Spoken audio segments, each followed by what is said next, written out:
In the first scenes of the film, a woman is driving a car on a night highway. Suddenly, an unknown woman's voice speaking Russian comes from the radio. Joe translates for her daughter Alice, explaining that the woman believes the world has turned upside down. A police car appears behind them, and an unknown device lying next to Joe starts blinking alarmingly, but the police car drives past. Soon, the pair arrives at a small house. Joe starts a fire and puts the child to bed. She then goes outside to check the device left in the car but hears her daughter scream and rushes back inside. However, Alice is asleep. Joe runs outside again, hears her daughter scream again, and runs off into the night. 5 weeks earlier, Joe is floating weightlessly as part of a group of astronauts on the International Space Station. She only sees her daughter and husband Magnus via video calls, and she conducts her next session from the Cold Nuclear Fusion Laboratory where Mission Commander Paul is working. He adjusts the equipment according to instructions from scientist Henry Calder on Earth. The scientists are searching for a new state of matter, but no one knows what it is. Suddenly, something crashes into the space station. Communication with Earth is lost, and a fire breaks out. Additionally, the commander's hand is trapped and one of the Soyuz ships is severely damaged. Roscosmos takes charge of the repairs while the mission's doctor amputates Paul's hand. Henry insists they must save the capsule containing the cold fusion experiment results.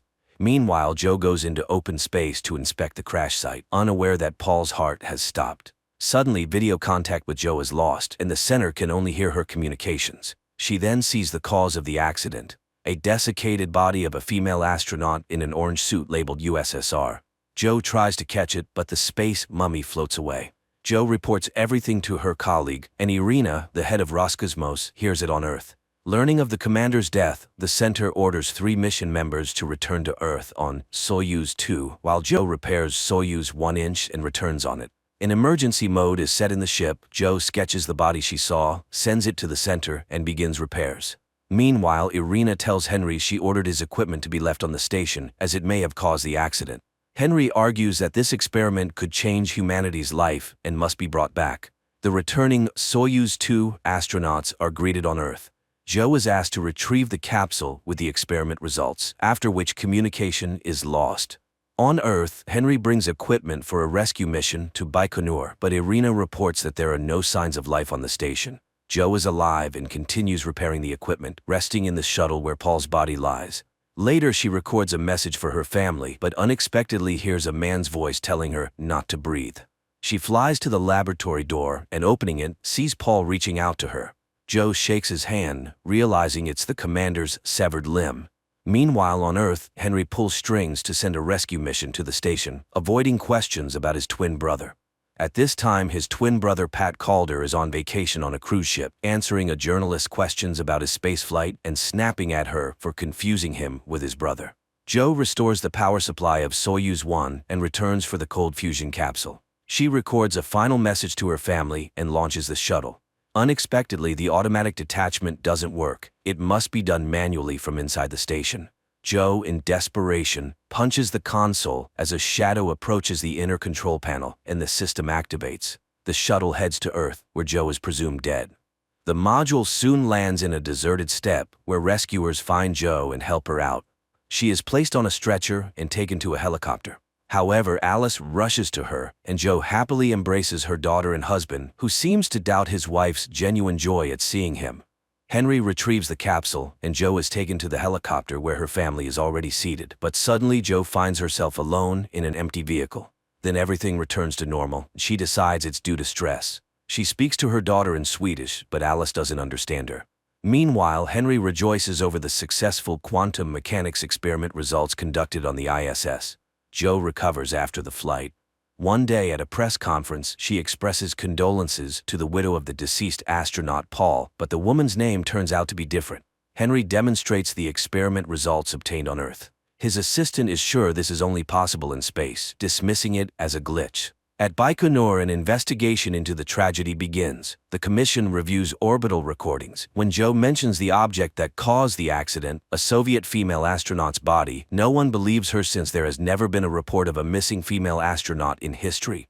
Later, Joe receives vitamin tablets she must take daily. She tries to get closer to her husband, not noticing he seems to avoid her. Alice also keeps her distance from her mother. The next day, Joe faces the commission again, which tries to convince her that the station collided with an orange garbage bag. After the session, her boss, Frederick, tries to hug her, but she steps back in confusion. He doesn't understand why she has forgotten everything between them. Scared, Jo returns to her husband in tears, confesses her love, and they become intimate. Meanwhile, Henry tells Alice about a thought experiment in quantum mechanics called Schrödinger's cat.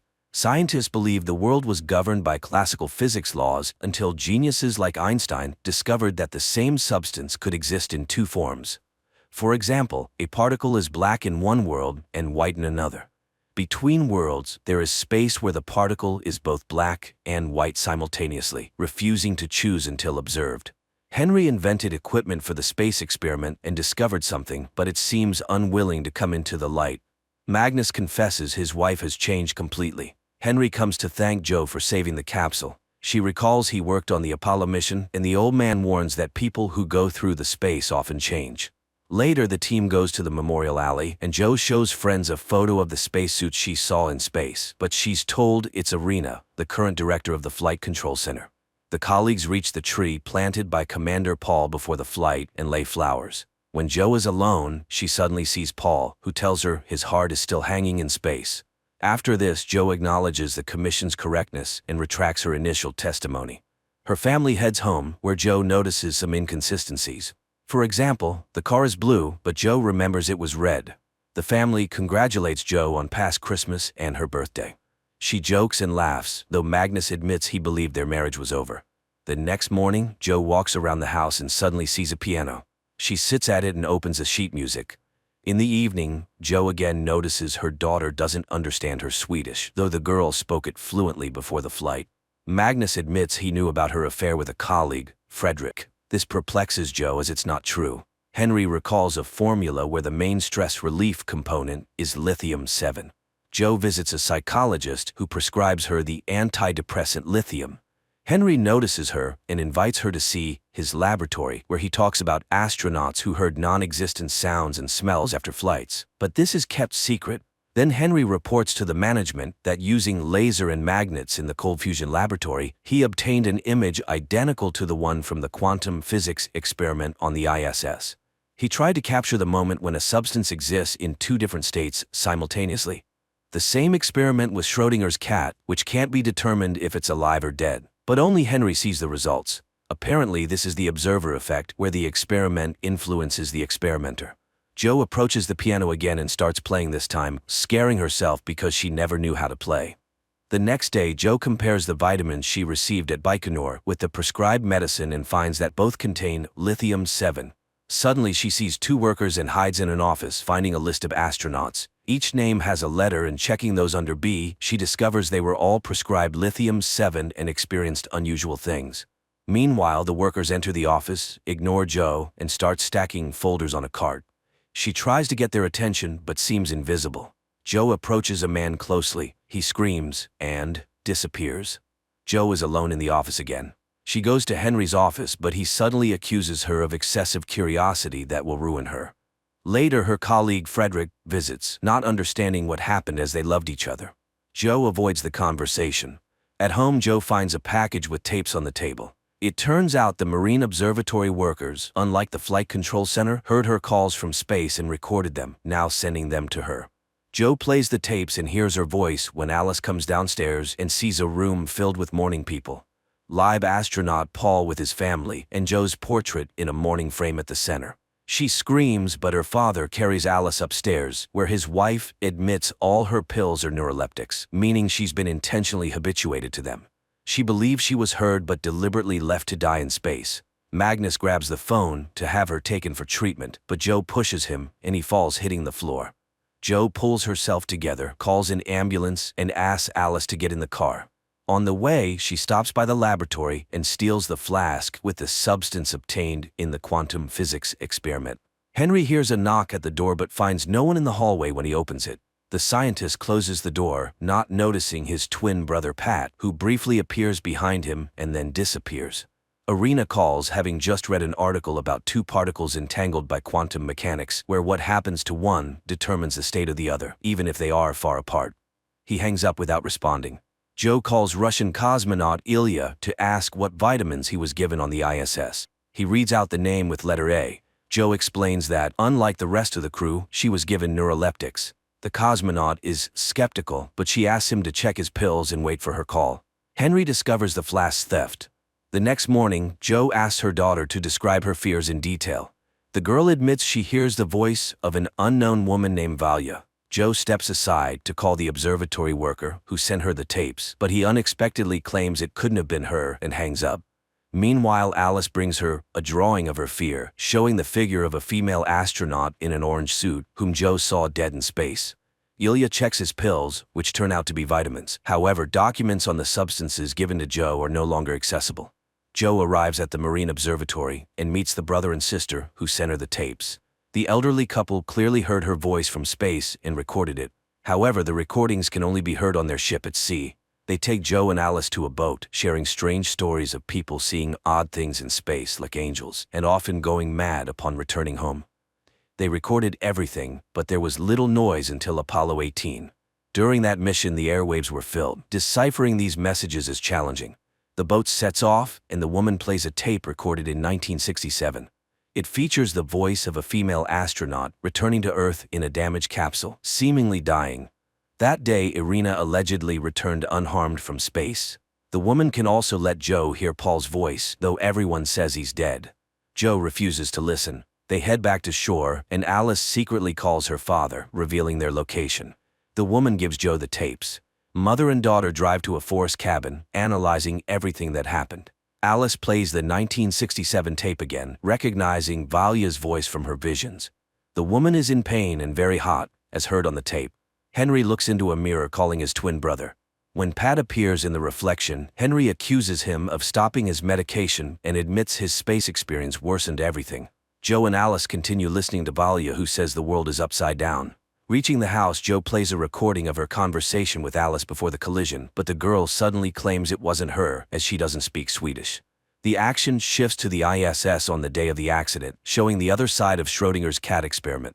Paul conducts a quantum physics experiment while Joe talks to Alice when an alarm sounds. Joe is thrown against the window, hitting her head and losing consciousness. Paul tries to help her, realizing she's dead. Her husband and daughter are informed of her death and fly to Baikonur. On the orbit, Paul stays to repair the shuttle, worried that accessing the laboratory is impossible, leaving the experiment results on the station. Joe's body is moved to the shuttle, but Paul struggles to accept her death's reality. Later, he rests before landing, recording messages. Again, he feels Joe is alive and even asks her not to breathe. He then contacts Houston, reports the body's damage, moves her from the ship to the station section, and locks her there. Preparing for undocking, the system fails. Mission Control reminds him that 2 people are needed to activate the system. Paul, like Joe in another reality, hits the console as a shadow approaches the inner control panel, and the system activates. The shuttle lands safely. Paul's family greets him, but he can't forget what happened, feeling guilty for leaving Joe's body on the ISS. He goes to her tree, laying flowers, and suddenly sees Joe before him. They stare at each other for a moment, then she vanishes. Later, Paul tells Joe's family how she died when he sees his portrait in a mourning frame. He's distracted by a question about visiting a psychologist and snaps back to reality. Later, the astronaut appears before the commission and recounts the experiment and the accident. Suddenly, the crew members object. They know nothing about a quantum physics experiment. That project was closed 12 years ago, and the order to leave Joe's body in orbit, it was his decision, not an order he received. Meanwhile, Alice is deeply affected by her mother's loss, constantly feeling that something is off. At the same time, Paul reviews footage from the Apollo 18 mission and is surprised to discover that 2 astronauts died during the launch under Henry Calder's command. He goes to his boss, but she only knows Pat Calder. There was no equipment and no Nobel Prize. The Apollo 18 mission was NASA's biggest failure. The man returns to his family and realizes that his wife's name is different from what he remembers. Later, his family goes to Joe's house for a memorial service, but Alice is hiding in the closet again, refusing to come out, convinced that her mother is alive. Seeing his crew, Paul doesn't want to enter the house, but his wife persuades him, though he admits everything feels wrong. Then his daughter brings Alice. He turns his head and sees another Alice screaming about what's happening in the living room. Joe rushes to the sound, seeing Alice from Paul's reality and trying to call out to her mother. Magnus takes his daughter away, and she asks to be taken to her mother's cabin. The next day, Magnus and Alice go to the lake house. At night, the father confesses he doesn't understand his daughter, who insists they will see their mother again. Meanwhile, Paul visits the house of Henry's twin brother, Pat, calling him Henry and stating that he conducted experiments under his direction. He wants to know the truth at any cost, but Pat pulls out a gun and shoots him. Alice sees a car approaching the cabin, and Joe gets out. And then everything gets confusing, so friends, forgive me if something is unclear. The girl hurriedly puts on her shoes and goes outside, but it's empty in front of the house. She calls for her mother, and Joe, in another reality, from the beginning of the film, turns at her voice but doesn't see her daughter. Alice returns to the house, puts on a coat, and goes out into the night with a flashlight. Joe distinctly hears footsteps passing by, but sees no one. They wander around the same place, shouting, hearing voices, but not seeing each other. In her reality, Joe and Alice sit in the cabin, listening to space recordings again. The girl admits her memories are different. Firstly, she doesn't speak Swedish. Also, her mother said Paul conducts experiments in the lab. The problem is the mother remembers nothing about this lab. She explains that the merging of two different realities is the result of a quantum experiment aiming to capture superposition, the moment when one thing exists in different places simultaneously. The girl suddenly confesses she feels Joe isn't her mother. Meanwhile, in another world, Magnus, accompanied by Henry and the police, heads to the lake house to retrieve Alice. Joe, stepping out to check the device, hears Alice's scream from the snowy field again. But her Alice is sleeping in the cabin. Joe runs outside again, heading towards the scream. At this time, parallel Alice finds a similar cabin, but it's cold and empty. Despite the building's similarities, the girl finds many discrepancies. For example, the picture on the wall is different. She goes upstairs and finds a closet. Hanging her necklace on the handle, Alice climbs inside. But the door suddenly slams shut, and the girl starts banging and calling for help. Joe, wandering through the field, also sees this cabin. She rushes to the banging and finds Alice. Joe carries the girl to her cabin, puts her in a hot bath, and admits that Alice smells like herself again. Stepping aside, Joe finds herself between two worlds, with Alice standing by the bed in one and the girl sitting in the bath in the other. Suddenly, the second Alice stops seeing Joe, gets out of the bath, and calls for her mother. But Magnus wakes up and runs to her. Alice admits she saw her mother, but now she's gone again. Joe, meanwhile, orders the second girl to get dressed and takes her to find the second cabin and the other Alice. Magnus's car is stopped by a blocked road, but the police inform him that a bulldozer is on the way. Alice asks her mother to come back, and Joe admits she doesn't belong to this world, urging them to figure out where the Joe from this reality went. Alice runs away, accusing her mother of madness. The second Alice goes to find the second cabin. Magnus follows her. The girl walks across the field, seeing a bead from her necklace in the snow. She follows the trail and finds a bag with a quantum device. Parallel Alice finds the second cabin. She enters, looks around, and takes an identical tape recorder, climbing into the closet. The second Alice also arrives at this closet and sees the tape recorder inside. The first Alice turns on the recorder and records her voice, calling Alice. The second Alice turns on the tape recorder and hears her own voice asking her to say something. While the girls establish contact, their parents search frantically through the frozen field and house. Joe finally reaches the closet. In her reality, Magnus approaches the same spot. Joe finds the tape recorder and hears the conversation between the two Alices. Magnus sees and hears the same thing. Terrified, he calls emergency services, reporting his daughter is missing at the lake. Joe gets into the car and heads towards the lake, as the kerosene lamp in her cabin falls and sets it on fire. The two Alices, sitting in the closet, look into the mirror and suddenly see each other. They say they are both looking for their mom. One Alice confesses that her mother died. At this moment, Joe notices the fire behind her. She turns the car around. The two Alices compare memories shared by Joe and conclude that their mothers switch places. Meanwhile, on the winter road, Henry Calder admits to Magnus that when he was on the moon, he thought his crew had died. But miraculously, they were alive. After returning to Earth, he started treatment. Rescuers finally arrive at the lake and start searching for Alice. Henry sees the fire blazing. Joe returns to the burning house, but upon entering, she finds no fire. However, the mirror reflects a burning room. Jo goes upstairs and finds her daughter in the closet, witnessing the conversation between the two Alices. Henry finds his quantum device stolen and lost by Jo. Jo hears the voice of the second Alice and sees her in the mirror. The girl asks her to come home, but Jo doesn't know how to do it.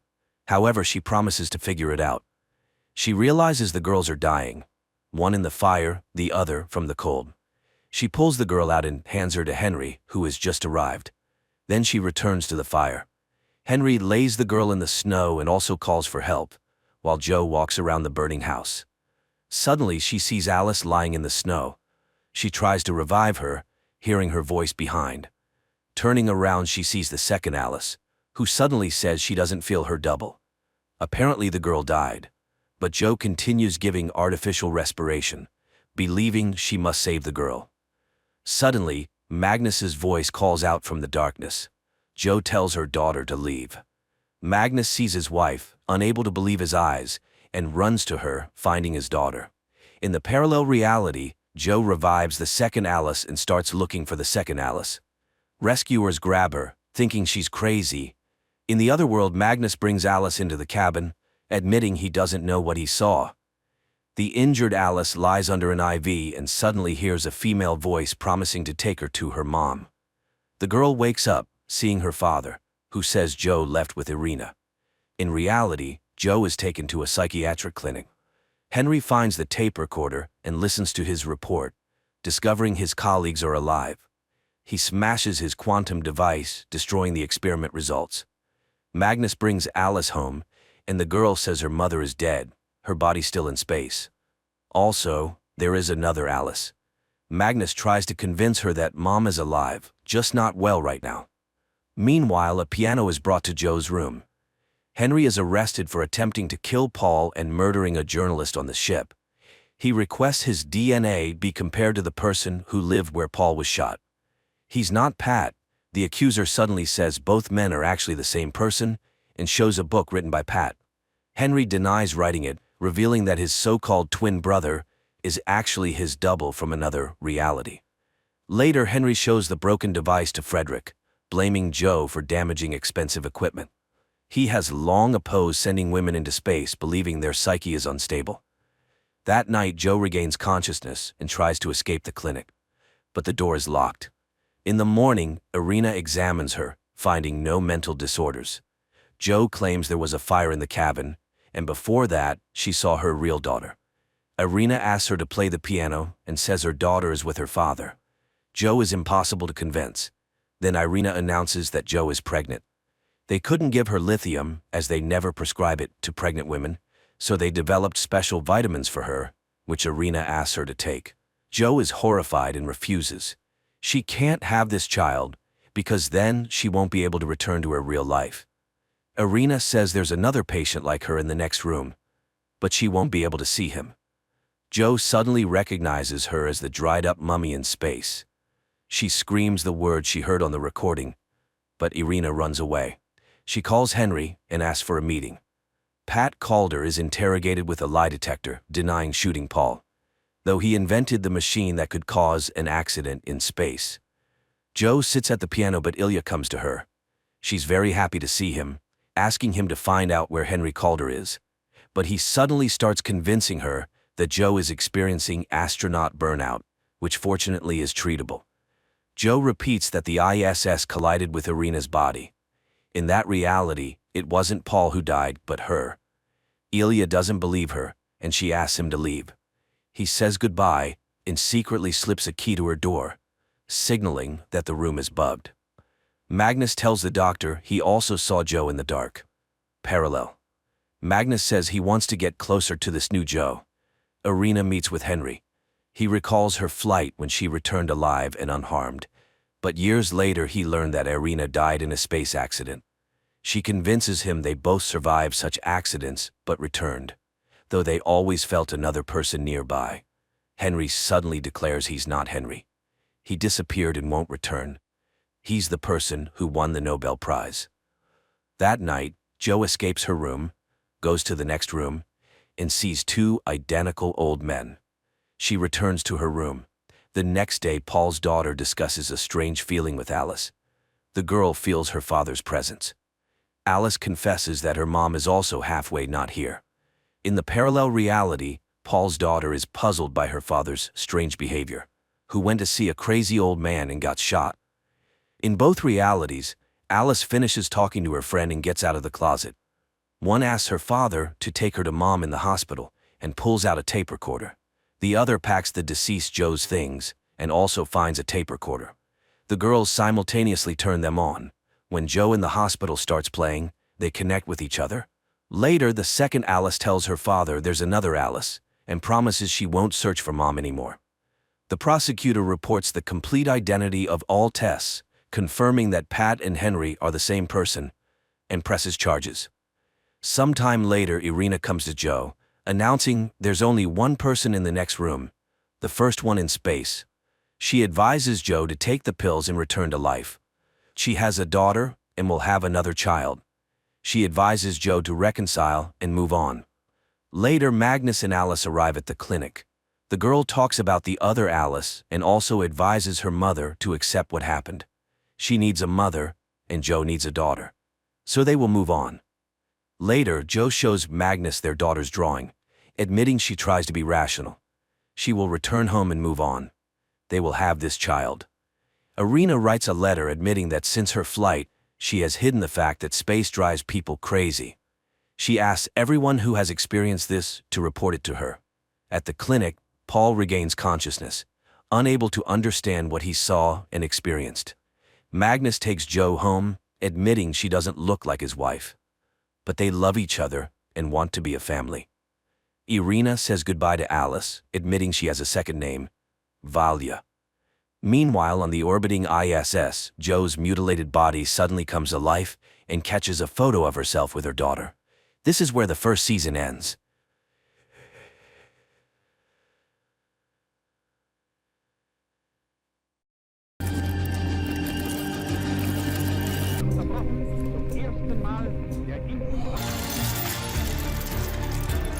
The movie begins in Leningrad in 1940. A young woman named Anya works as a seamstress in a factory where a young machinist, Vasily, who is very serious, notices her and even asks her to introduce him to her only relative, her brother Peter. However, Anya asks for a little more time, and the young man agrees to wait until the next day. But as the girl leaves for her lunch break, he quietly follows her, admiring her. Anya walks down the street, looking at a dirigible hovering above, from which German journalists are filming the city below. At this moment, a tram driven by Peter pulls up to an intersection. Suddenly, Anya realizes that a fast-moving truck is about to crash into the tram, and her brother will likely perish. Frozen in fear, she suddenly emits light waves that lift the truck into the air and throw it away from the intersection. The tram's windows shatter, injuring people, but a major accident is averted. This entire incident is captured on film by the journalists in the dirigible. As the shocked people try to recover, Peter jumps out of the tram, grabs Anya, and quickly takes her away. The girl regains consciousness in their shared room. Peter packs their belongings, urging his sister to flee Leningrad, although she is reluctant since they have already had to move several times due to her supernatural abilities manifesting at the most inappropriate times and attracting the attention of the authorities. Peter asks her to control her powers, but Anya is unable to master them as they are beyond her control. At that moment, representatives of the People's Commissariat for Internal Affairs burst into the room and arrest the siblings. An investigator named Ivan arrives at the scene. He interviews the victims, and one of the women recalls the strange girl standing at the crossroad.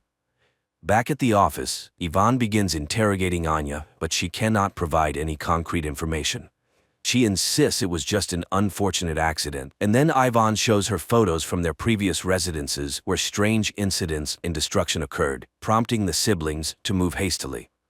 The investigator is willing to believe she is not a criminal, especially since he has also witnessed something very strange in his life. However, Ivan is unable to elaborate as his superior, Petrov, who turns out to be his father-in-law, takes Anya and leads her to the secret facilities managed by Professor Ilinsky. The scientist welcomes the girl, explaining that she is special and now they will study her abilities. However, Anya refuses to cooperate until she sees her brother, and Ilinsky promises to arrange a meeting for them. Meanwhile, Ivan cannot calm down, although Petrov, who is also his father-in-law, demands he forget the incident and focus on other matters. He had already barely managed to suppress his absurd report about an incident in Madrid. Returning home, Ivan tries to tell everything to his wife Vera, but she asks him to take a vacation and forget everything that happened. The action shifts to 1936. A group of Soviet soldiers, including Ivan, engages in battle with Spanish fascists in Madrid. Suddenly, a man in a strict coat and hat, wearing a strange mask, appears before them. Looking at the soldiers, he utters something incomprehensible, after which Ivan's comrades start shooting themselves one by one. Only Ivan finds the strength to shoot at the man in the mask. The man quickly disappears, leaving Ivan amidst his fallen comrades. The year is 1940. A man in a mask named Neumann and his assistant Katerina arrive in Munich, where the woman meets a Jewish boy named Baruch on the street, who plays chess brilliantly. She offers him a ride with them, noting he can always leave if he does not like their school. An orphan agrees and gets into the car, where Neumann utters several hissing words, causing Baruch to fall asleep instantly. Neumann agrees that the boy is brilliant, but by no means possesses superpowers. However, Katerina is determined to help the boy. Meanwhile, in Moscow, Professor Ilyinsky leads Anya to the laboratory where she will be studied, and fulfilling his promise, brings her to a cell to see her brother. Peter again asks her not to show her abilities, and she promises to write to him. Baruch is brought to an ancient castle owned by Neumann. The boy is laid in a hammock in a hall inhabited by many other teenagers, but when the adults leave, he wakes up and is frightened by the dark silhouettes surrounding him. Back in Moscow, Professor Ilyinsky leads Anya to a separate room, more like a cell, and locks her in there. He then reports to Petrov that he has never seen anything like it. The girl is a scientific discovery, a unique case, to which the chief objects. She is a new weapon. Later, Anya is subjected to various tests, but she shows nothing special. Ivan cannot forget the incident, studying everything related to the strange explosion. The video footage of the accident also reaches Neumann, and he decides to fly to the USSR. There, the man is taken to meet with Professor Ilyinsky. Neumann introduces himself as a worker from the Ahnenerbe organization and immediately determines that the professor is terminally ill. He offers to ease his pain if the professor allows him to speak with Anya. Ilyinsky does not believe in his abilities, but Neumann utters something, and glowing waves emanate from him, enveloping the professor, causing him to lose consciousness. Taking advantage of this, Neumann searches his desk and takes some papers. Soon, Ilyinsky regains consciousness, but strangely feels no pain. He agrees to arrange a meeting with Anya and leads the German to the laboratory. Neumann approaches the girl and secretly shows her an execution order for her brother. Then waves of unprecedented force begin to emanate from the girl, literally blowing up the entire laboratory. Neumann grabs her and escapes. Ivan sees from the window a man in a hat whom he immediately recognizes and runs to the laboratory where explosions are heard, but Neumann and the girl are nowhere to be found. The narrative shifts to 1924. In a remote Karelian village, a woman lives with two children, Peter and Anya. One day they go with the village boys into the forest. Suddenly, a pack of wolves leaps out at the children. The children freeze in fear, but waves emanate from Anya, scattering the beasts. When the men arrive at the clearing, they find the girl dead. 1940. Petrov enters the devastated laboratory, where people connected by tubes into a single organism and marked with the letter M lie in chairs. At first glance, this structure was not damaged by the explosion, as the injured Ilyinsky lying nearby confirms. The professor reports that Anya caused all this and refuses to continue the experiments. Then, Petrov shoots him. Afterward, he goes to Ilyinsky's colleague, who everyone simply calls Professor Lyubov. Petrov asks her to activate the M Squad. Learning about the professor's death, the woman refuses to help Petrov, but he reminds her of her family, and Lyubov reluctantly agrees. On the train, a customs officer searches Neumann's compartment and finds an iron sarcophagus with Anya inside. Unsure of what to do, he goes for help. Meanwhile, Anya envisions her own funeral following the incident with the wolves. Frightened, she comes to, and Neumann informs her that he is saving her. Anya tries to run, but the customs officers, who decided to detain the strange German, stop her. However, he utters something, and the military personnel bring their pistols to their own heads. Neumann and Anya leave. At the same time in Moscow, Petrov reports to his colleagues that a member of the Ahnenerbe, which translates to ancestral heritage, Neumann has stolen a valuable exhibit from the USSR, the girl Anya. A squad has already been formed to pursue the German and will depart in a matter of days. Learning of this, Ivan requests to be included, but Petrov, feeling sorry for his daughter, refuses to do so. Neumann leads Anya to a spot where Katerina's car is waiting, and she drives the pair to the castle. It is apparent that the woman does not like Neumann's new toy, but he immediately says that Anya is just like him. At the castle, they are greeted by children whom Neumann calls his army. Anya is escorted to her room, and Neumann finds a guest in his office, Admiral Canaris, who is very interested in the scientist's research. But today he has come to express his displeasure with Neumann's sabotage in the USSR, as it could start a war. Neumann reassures him and invites him to a formal dinner.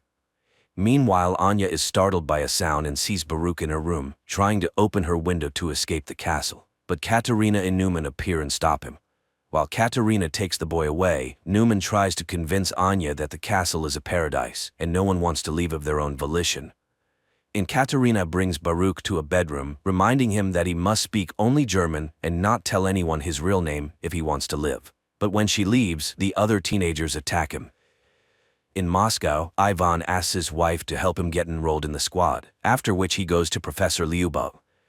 He is interested in whether hypnosis can make a person do what another wants. The professor asks him not to travel to Germany, but he is determined to find the man in the mask.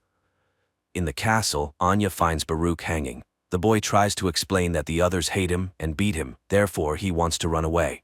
But Anya admits that it was the same for her until she became strong, and he can too. Later they find Neumann in the park, who promises Anya he will teach her to control her power. He explains that he inherited the castle from the person who adopted him, and now it serves as a refuge. He has set up Anya's room according to her taste and hopes she will like it here. Grateful, Anya sits down at the sewing machine, unexpectedly remembering how the villagers burned their house, calling her a witch. Then her brother saved her, though their mother died in the fire. Back in Moscow, Petrov enrolls Ivan in the squad and asks the commander to ensure that he does not return. Leningrad, 1937. Returning from Madrid, Ivan writes in his report everything he witnessed, but Petrov does not believe him, noting that if the soldiers shot themselves, they could be declared deserters. Tired of trying to convince the young man, Petrov takes him to Professor Lyubov. 1940. A special forces unit travels to Germany in a grain car. Ivan warns his comrades about Neumann's peculiarities, but it seems they don't quite believe him. At the castle, the children undergo daily training, while Anya enjoys the long-forgotten peace. In the morning, Katerina brings her a box with a new dress sent by Neumann for her to wear at his birthday party. The girl goes out to the hall where the children are preparing decorations for the evening, and then they head to training. Baruch is afraid of heights and falls from a rope ladder, but no one pities him. After that, it's time for shooting practice, but the boy throws his pistol down and runs to the local cemetery where Neumann finds him. Baruch asks to be let go, but the scientist promises to teach him not to be afraid. Meanwhile, Squad M climbs out of the wagon, and Ivan remembers his training in 1936 before being sent to Madrid. Then his comrades met him coldly because he was the boss's son-in-law, but Ivan earned respect through hard work and cleverness. And now he is on a special mission. Suddenly, they are hailed by an old man who turns out to be their liaison and must take them to the castle.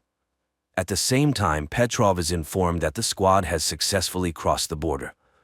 Guests start arriving at the castle. Neumann welcomes Canaris and escorts him to the hall where music plays, and ladies and gentlemen drink and talk about the beautiful evening. Neumann himself is enchanted by Anya's beauty, and she gives him a hand-embroidered handkerchief she made for him. Later, guests deliver laudatory speeches in honor of the birthday boy, and he invites Anya to dance to the envy of the present ladies. Canaris notices Katerina's displeasure, but the woman remains cold, rejecting his advances. She dislikes Canaris's interest in their wards, and he tells her that people are already coming for Anya from the USSR. Squad M reaches the forest house of their liaison, who supplies them with weapons and draws a path on a map, but then shots ring out. German soldiers have caught up with the saboteurs. A battle ensues and the Russians win. Later, the commander finishes off the wounded enemies and, unexpectedly for Ivan, shoots the liaison, indicating that they have no orders to return. At the castle, Canaris agrees to play chess with Baruch, and the boy wins. The admiral admires his genius, but upon learning that the boy is Jewish, he pulls out a pistol. Anya sees the man aiming at the child, and her powers activate. Guests watch in horror as everything in the hall begins to rise into the air. The admiral himself is lifted up, but at that moment Neumann grabs the girl by the shoulder. She faints, and Canaris falls to the floor. Everything stops immediately, but people scream and scatter. The furious admiral orders all children to be destroyed within 3 days and departs. Neumann escorts Anya to her room and admires her because today she managed to stop. The girl does not understand why it is necessary to destroy the Jews, and Neumann reminds her that no one pitied them either, as they were not like everyone else. The man returns to his office where Katerina awaits him, but he does not accept her attentions because he is seriously captivated by Anya and hopes to succeed with her. However, Katerina is saddened by this turn in their relationship and reminds him of Canaris's order, but Neumann intends to make a profitable deal. The action shifts to Neumann's childhood when children laughed at him and drove him away. His parents were forced to put a mask with a digital lock on him so he couldn't harm anyone, and the boy suffered greatly from this. One day his father complained to the landlord that his son was hindering his ability to fulfill his duties as a tenant, and the man came to see the unusual child. They explained to him that Neumann scared all the guests and caused his father to lose a finger. The year is 1940. The morning after the dinner, Anya goes out to the hall, but the servants who witnessed yesterday's incident look at her warily. Then the girl goes to the park where she is met by an armed Katerina, but seeing the guards, she returns to the house. Later, Neumann conducts a meditation for the teenagers, asking Thor to give them strength. Anya sees this and asks for permission to start training. Neumann orders Katerina to stay at the castle and wait for guests, and he takes Anya away. Meanwhile, the squad continues to move through the forest. Soon they find a rubber boat at the prearranged place. Neumann puts Anya on his personal plane and takes her to his parents' house. Landing, they walk across a bridge and suddenly Neumann asks the girl to remember her brother. Her powers activate. Water rises up, carrying fish and creating a reverse waterfall. But then the man calls her, Anya comes to her senses, and everything returns to normal. However, now she can use her powers when she needs to. Soon they enter an old house and Neumann recalls how he was taken from his father's home. Lastly, his mother writes down the password to his mask on a piece of paper, and little Neumann leaves their lives forever. In the present, he tells that his father was a harsh and cruel man, often beating him and his mother, so he promised himself that his child would never be unhappy. The man remembers how his patron removed his mask and wanted to throw it away, but Neumann did not allow it. The man informed him that he would now take care of him, but he must trust him. Soon they arrived at the castle, where the patron confessed that every person has the right to be happy, and the boy lived for the first time like a normal child. But a year later, war came. His patron went away on business, and their home turned into a hospital. Neumann helped as best he could. Once he had to assist in the amputation of a leg. The soldier was in great pain, and then Neumann activated his powers and relieved the poor man of his suffering during the operation. Later he confessed to one of the nurses that he loved her. The adult woman laughed at the boy but said she loved him too. But one day he caught his nurse with one of the recovering soldiers, and in a fit of rage he made the soldier kill himself with a hammer. They caught him, gagged him, tied him up, and took him away from the castle. In 1940 he tells Anya that his parents died, so he is so happy to have found her. The girl lights candles in the fireplace, using her new powers, which delights Neumann. They drink wine and then become close. At night, Anya dreams where Baruch dies and wakes up terrified. She asks Neumann to return to the castle. Meanwhile, the squad reaches the river. One of the soldiers is wounded and runs out of strength. Then he takes his own life so as not to be a burden to his comrades. Only 3 remain, but they still row towards the castle. And there Katerina, who can't sleep, reminisces about the past when she helped her mother, who worked in a psychiatric hospital, where one day they brought in a tied-up boy named Neumann. She then freed him, and he promised never to harm her. The year is 1936, Leningrad. Petrov attends a lecture by Professor Ilinsky, where he discusses a significant discovery in the field of controlling human memory and emotions. Ilinsky's colleague, Professor Lubov, is inspired by the future changes, as people with good mental health will be able to work better and create a brilliant future for themselves and their children. The Project M envisions a new society where happy people with immense productivity and willpower will live. Petrov asks about the use of these discoveries in the military sphere, arguing that if a new society is to be built, it must be able to defend itself. However, Lyubov categorically opposes totalitarianism. After the lecture, Petrov offers Ilyinsky full support for their program if he agrees to operate under military auspices. But Ilyinsky sends him to Lyubov as the ideational inspiration behind the project. However, the woman flatly refuses to cooperate with the military. That same day, she is hit by a car in the street. Later, Petrov returns to Ilyinsky, informing him of the unfortunate accident with his colleague, and Ilyinsky reluctantly agrees to cooperate. Again, 1940-year Germany. The three remaining members of the squad reach the castle's territory. Surprised by the lack of security, they enter the premises. Petrov receives a summary of incidents in a specific area of Germany and realizes that everything is going according to plan. His boss is horrified. His people have left a very noticeable trail, which could easily lead to the USSR being accused of provocation. But Petrov assures him that everything was planned this way and there will be no international conflict. At that moment, his daughter calls and he rushes home. The squad members reach the castle and, splitting up, begin to explore the premises. Meanwhile, Petrov finds Vera in a hysterical state. She is going mad with worry for her husband, and the father decides to take action. At the same time in the castle, Katerina reads a book to the children, and seeing her nervousness, they calm the woman. She orders lights out and leaves, just as Ivan enters the hall from the other side. Seeing the children in front of him, the man lowers his weapon and leaves. The children remain motionless. The soldiers continue to explore the castle, and now the squad leader enters the hall with the children. But he does not lower his weapon and prepares to shoot. Then the children attack first. The commander fires in all directions, but the teenagers throw their clothes at him and knock him down.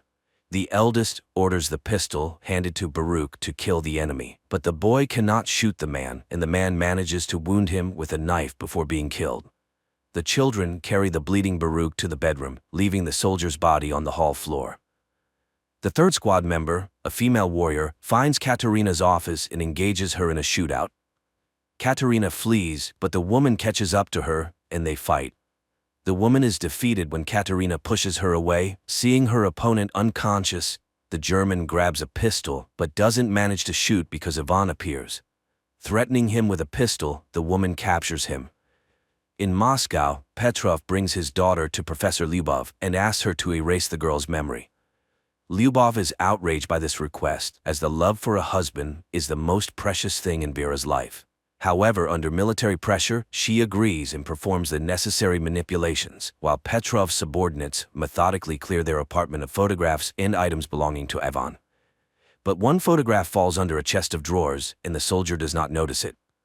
After the procedure, the girl regains consciousness but does not remember her husband at all. At this time, the teenagers attack Ivan, not noticing Katerina, and wound him in the arm. The woman drives off the aggressive children and escorts the wounded man to Neumann's office, where she admits to Ivan that she recognized him because she had seen him in Madrid. He asked why her master kidnapped Anya. Could it be that he wants to use her in the war? Katerina assures him that he still doesn't understand. People are petty and greedy creatures fighting for power. Neumann is unique. He is ready to seize all power on Earth to save the world from war. Meanwhile, Neumann and Anya arrive at the castle and find a wounded woman on the threshold. The scientist finishes her off with a pistol while Anya runs to the bedroom to the teenagers and finds Baruch dead. At this time, Ivan is bandaging himself while Katerina explains that they teach the children survival by developing their skills, because their destiny is to save the world under Neumann's leadership. The woman offers to help him escape if he will help her, but before Ivan can hear her out, Neumann enters the door.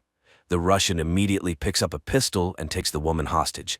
However, the German informs him that he does not care about her fate, which visibly upsets her. At that moment, Anya runs into the office and uses her power to knock Ivan off his feet, but when she recognizes the man, Neumann quickly takes her away, leaving the Russian with Katerina. In Moscow, Professor Lyubov mourns Ilyinsky when Petrov brings her folders with the names of the condemned, whom she can save by including them in Squad M. She remembers how after the accident, Ilyinsky came to her in the hospital. The man was shocked to learn that she had been mutilated by the military, but he was frightened and could not refuse to cooperate. Now the woman is alone and forced to make difficult decisions. She takes out a vial of M activator and recalls Ivan's story about the man in the mask. After his return from Madrid, she worked with his memory, suggesting removing the traumatic memories of his comrades' deaths. But Ivan refused to erase his life. And now the young man is chained in a cell in the castle of the man in the mask. Later, Anya visits him, accusing him of killing Baruch, but the boy denies it, and he is not particularly interested in her fate. He only wants to destroy Neumann because all evil comes from him. He hypnotizes children, turning them into killers. Their conversation is interrupted by Naumann's appearance. After sending Anya away, he thanks the young man for revealing his vulnerability, as he is the only one who could stand up to him. To prove it, the scientist shows the finger shot off by Ivan in Madrid. He too is special, and Neumann really wants the Russian to join his side. Yes, he killed his friends, but it was war. He came to Ahnenerbe to find gifted people. Anya is like him, and they are the future. He asks Ivan to admit why he is immune to his hypnosis. Then Ivan reveals that there is a whole squad like him, Squad M. There are many of them, and they will all be here soon. So Neumann cannot hide. After talking with Ivan, Neumann finds Anya in the castle's backyard. The girl asks him to hand over all affairs to Katerina and to leave this place forever. But Neumann does not want to run because they are extraordinary people, and when they are together they are unbeatable. He asks for her help in defending their new home. Later, he thanks Katerina for managing the situation and confesses that he is glad she was not hurt during the Russian raid. Meanwhile, Anya remembers how in Moscow she wrote letters to her brother while locked up in the laboratory. She used to give them to the professor, but she could not have imagined that he read her letters to Peter, who was undergoing mental processing as a participant in Squad M. At this time, she burns them in the backyard of the castle, hoping that life will give her a chance to start over. Later, the castle's inhabitants conduct a funeral rite for Baruch. The teenagers carry the boy's body to the seashore, where the cemetery is located, and burn it on a ritual pyre. Anya is shocked by the number of children's graves and realizes that Ivan was telling the truth. Katerina urges her to leave and save herself. Anya runs to Ivan's cell and asks him to tell her what he saw in Madrid that was so special. The boy talks about the death of his comrades and Neumann's chilling whisper, but the German doesn't know that he just had a misfire. He is not special and survived only because of the pistol's malfunction, but if Neumann finds out, he will kill him immediately. And only Anya can stand up to him. Out of the darkness comes Katerina, who has heard everything. She will let them go if they leave forever. Neumann is planning to sell the children to Canaris, and Anya can do nothing about it.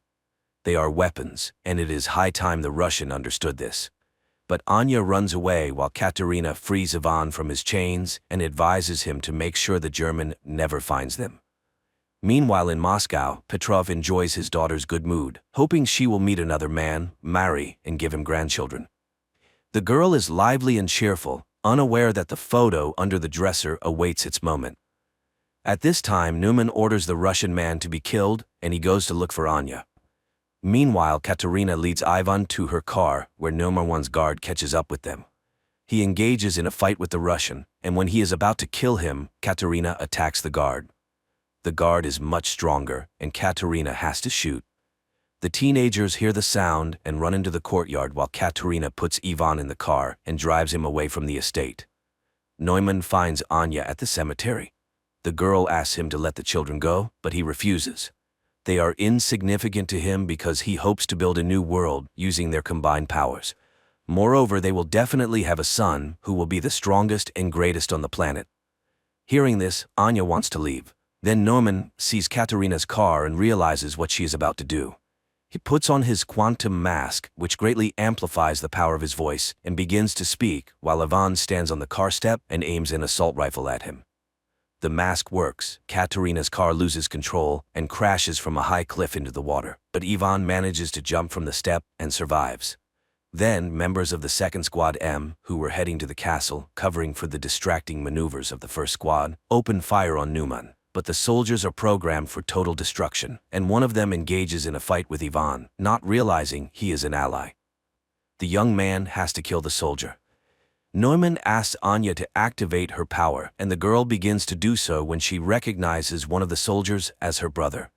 Numan is knocked down by her force, rocks crash from the sky, and the girl runs to Peter, realizing that this time he is indeed dead. Anya's powers activate again when Numan falls from Ivan's shot. The girl mourns her brother as teenagers appear on the road. Ivan grabs Anya and drags her away while the children pick up Numan's body and carry it into the castle. The Russians run to the airplane and manage to take off at the last moment. 9 months later, Numan, who survived the injury, listens to Hitler's speeches and experiments with a new kind of influence on people, broadcasting his voice through radio equipment. Meanwhile, in Anya's native village, a bearded Ivan arrives from the woods as his woman is about to give birth. Pregnant Anya is dragged into the village where women come to help. As the birth proceeds, an announcement about the start of the war with Germany is broadcast from the speakers. Later, surrounded by streams of power, Anya gives birth to a healthy baby boy. Numan is immediately informed by a fortune-telling girl. Then one of the villagers recognizes Anya and hurries to tell his fellow villagers whom they have just helped. But Ivan stops him when bombers appear in the sky, from which a large number of paratroopers descend. Krefeld, 1984. One night, a father awakens his 6-year-old son Mark because they need to flee their now dangerous home. While the man hurries the older son, Thomas, Mark sees a frog statuette that stood on the shelf come to life.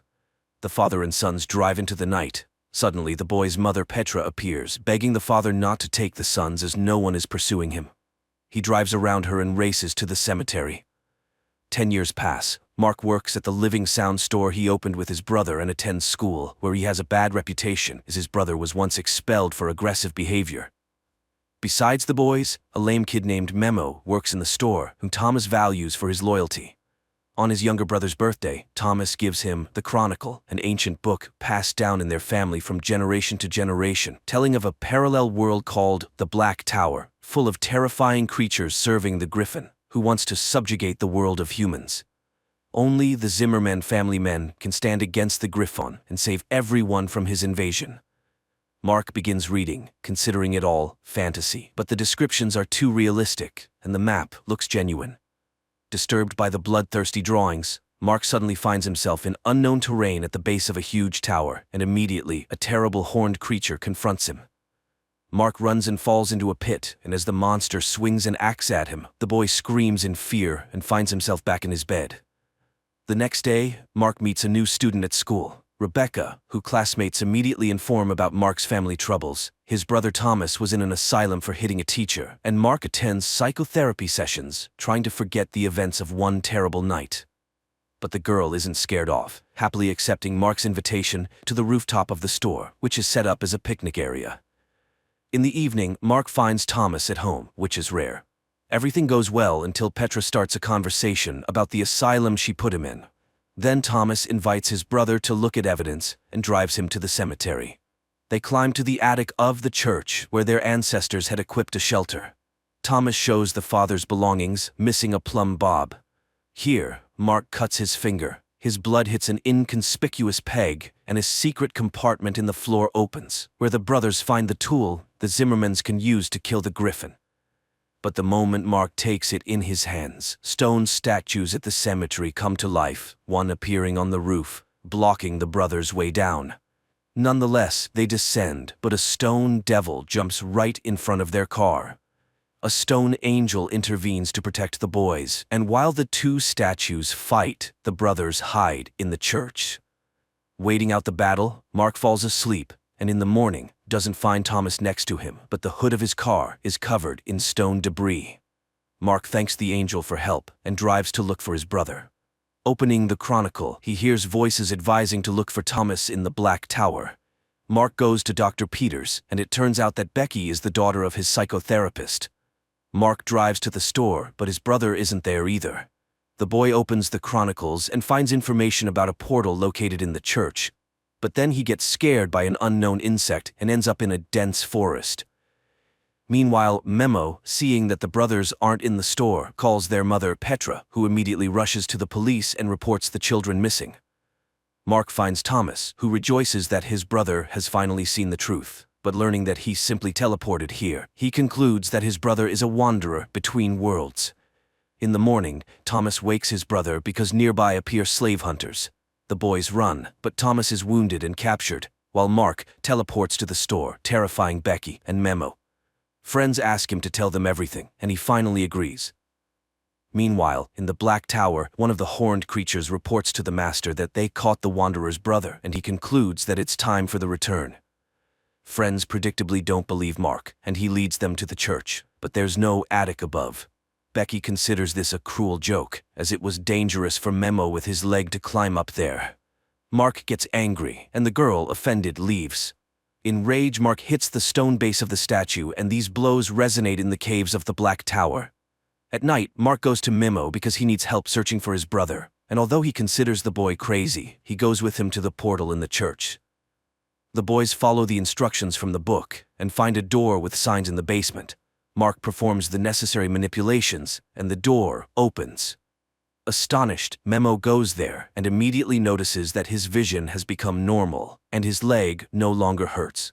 And while the boy rejoices, the passage closes.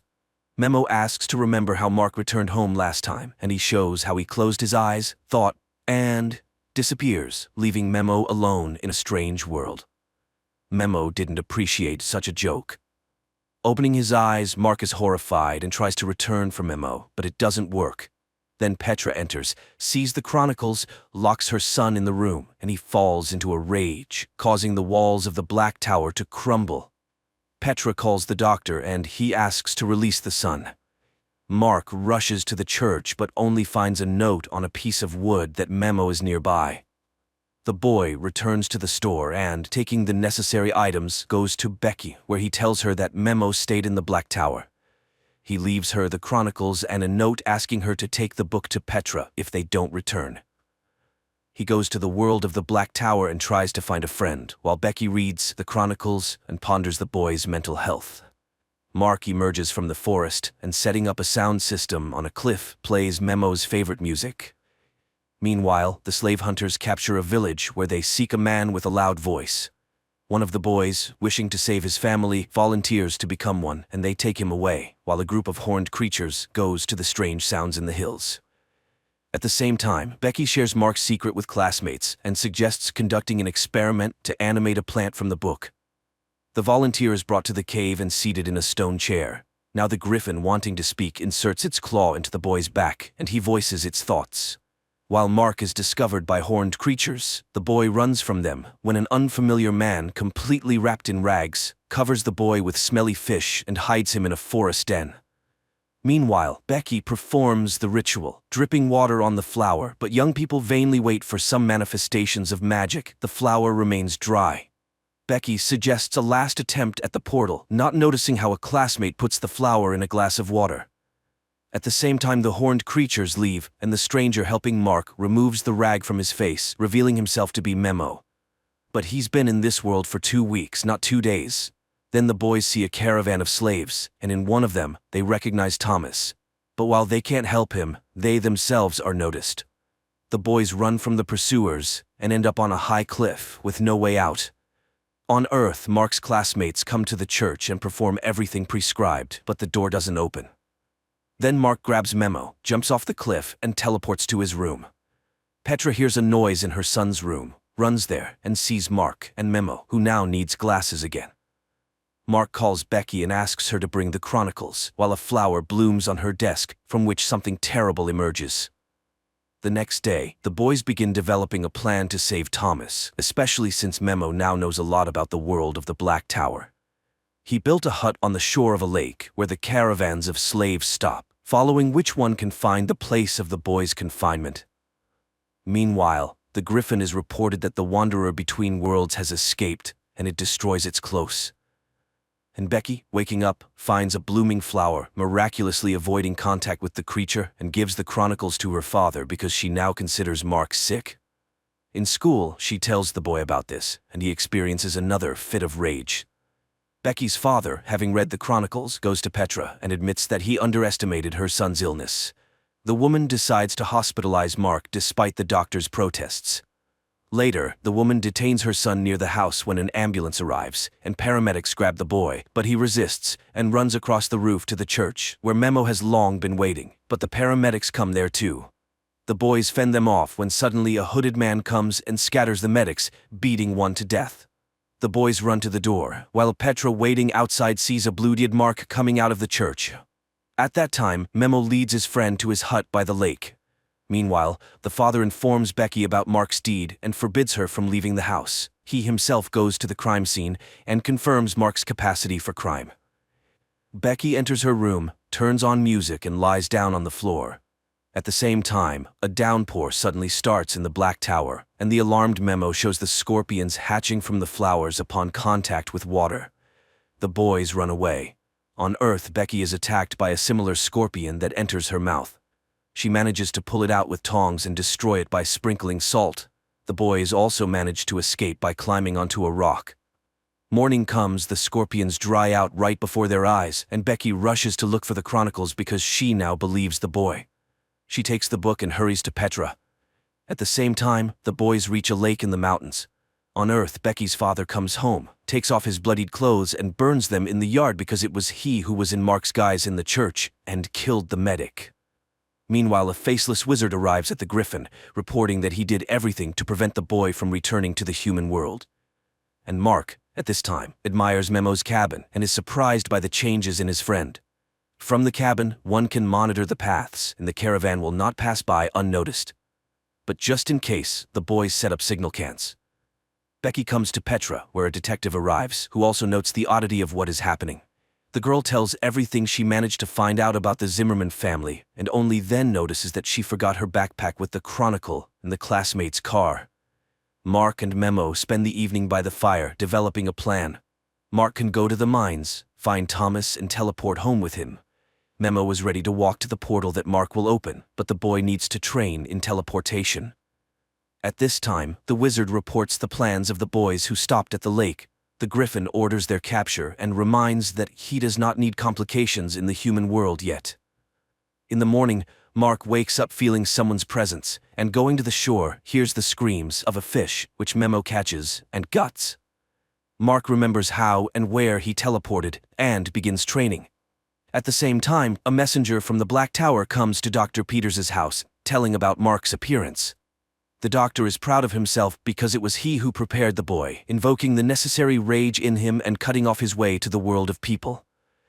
After seeing off the guest, the doctor goes to Becky's room and discovers that she has disappeared. He gathers dust in her room and, tasting it, learns about everything she did during the day. Then he goes to a youth party where the girl went to get her backpack back. Meanwhile, Memo expresses the thought that fear is not necessary for teleportation, and Mark remembers the kiss with Becky and teleports to the town. He immediately returns, but it turns out that he was gone for 2 days. The boy finds out that strong emotion and a vision of the place to which one must move are needed for teleportation. At this time, Becky finds her water-soaked backpack in the kitchen, and opening the book, sees a bloomed flower. The girl realizes the threat looming over those present, takes a pack of salt, and goes to track down the monster. In the other world, Mark again hears someone's footsteps and sees his father, who accuses him of his own death. Memo brings him to his senses, but Mark is sure that someone is getting into his head. Meanwhile, Dr. Peters comes to the party when one of the girls is attacked by the monster. Becky rushes for help when her father stops her and, using hypnosis, orders her to leave. Petra and the detective sitting in the hall suddenly see young people flying out of the crowd, then screams are heard, and everyone runs away. And in the middle of the hall remains an incomprehensible creature, resembling a many-legged scorpion. The detective pulls out a gun, but the monster attacks him, knocking the weapon out. And then Petra picks up the pistol and saves the detective. Then the doctor enters the hall and the killed millipede turns into a bear. In the morning, Mark wakes up again from the scream of the fish and, in irritation, argues with Memo. But his box of nails, which he uses to remove anger, turns out to be empty. He runs out to the shore, where Memo teases him and throws the nails into the lake. Then he reminds him of his father, saying that he is to blame for his death. In a rage, Mark hits Memo, thereby collapsing the walls of the Black Tower. The Griffin sends hunters after him. Meanwhile, Memo collects firewood and, returning to the lake, sees Mark, hitting another Memo. He touches the body and it suddenly scatters, but the traces in the sand betray the direction of his run. Memo throws a stick and stuns the faceless wizard who disguised himself as Memo.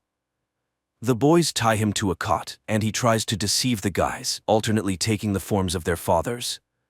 Only under the threat of fire does the wizard admit that he is Mamit, a creature capable of recreating thought and showing what people want to see.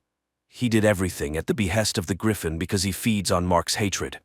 At that moment, the signal of the caravan's arrival sounds, and in the town they investigate an accident, although no one can understand how the circus bear got out of the cage. The detective asks Petra for a conversation and tells her that after her husband's self-immolation, they did not find a trace of his body. He was taking antidepressants, thanks to which he was able to see the true face of the prosecutor. And it was not human. The case was slowed down, and today they both saw a monster, not a bear. So, they need to look for the chronicles. At the same time, the doctor brings Becky to her senses and she remembers the story about the Mamits who served the griffin, to which her father reacts very aggressively, which makes the girl suspicious. The doctor locks her up. Mark and Memo follow the trail of the Horned squad to the mine, where people work.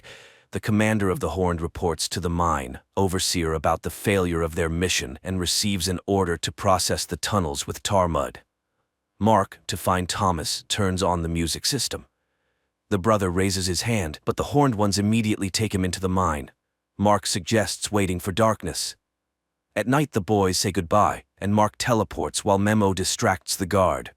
The boy finds his brother, but it turns out that the tar prevents teleportation. Thomas admits that he was used as bait. They even left him a plumb line. This means that the griffin is ready to attack the human world, using Mark's power. At the same time, Memo runs to the portal, leading away the Horned squad, while the brothers argue about who will fight the griffin. Mark shows his superiority by breaking through the cave wall with a plumb line. The brothers run away, and Memo falls into an ambush and loses fingers on his hand. Mark and Thomas catch up with the squad, and, having killed one of the Horned ones, find the injured Memo. Learning about the escape of the Wanderer, the griffin emerges from his hiding place and flies in the footsteps of the people who at that time are driving to the portal in a captured cart. But at the very door, Thomas suddenly demands that Mark give him the plumb line. He refuses, and Thomas forcibly takes it, and then the griffin appears above them. At this time, the detective and Petra take Becky out of the house, ignoring her father's protests. Mark comes to his senses and hears Thomas's voice from the mist, picks up the plumb line he threw, and realizes that his brother was captured by the griffin. At that time, Petra, the detective, and Becky are trying to open the portal. And the griffin calls Mark to battle, fueling his hatred. But the boy suddenly remembers his father's advice, calms down, and refuses to fight while Petra opens the portal. Becky manages to pick up Memo when Mark sees the enraged griffin and wounds him with a plumb line, forcing him to drop Thomas. The boys drag him into the passage and close the door in the monster's face. Meanwhile, a Mamit in the guise of Dr. Peters kills another Mamit who will now work on Earth instead of him.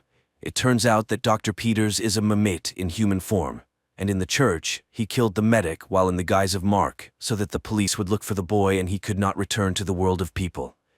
Sometime later, Petra comes to her sons in the hospital and asks for forgiveness for mistrust, but now she has seen everything herself and, together with the detective, is ready to support them.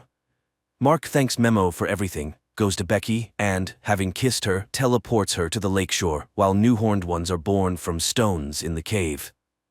An entertaining adventure series, quite decently filmed by German cinematographers. And judging by the finale, there will be a second season too.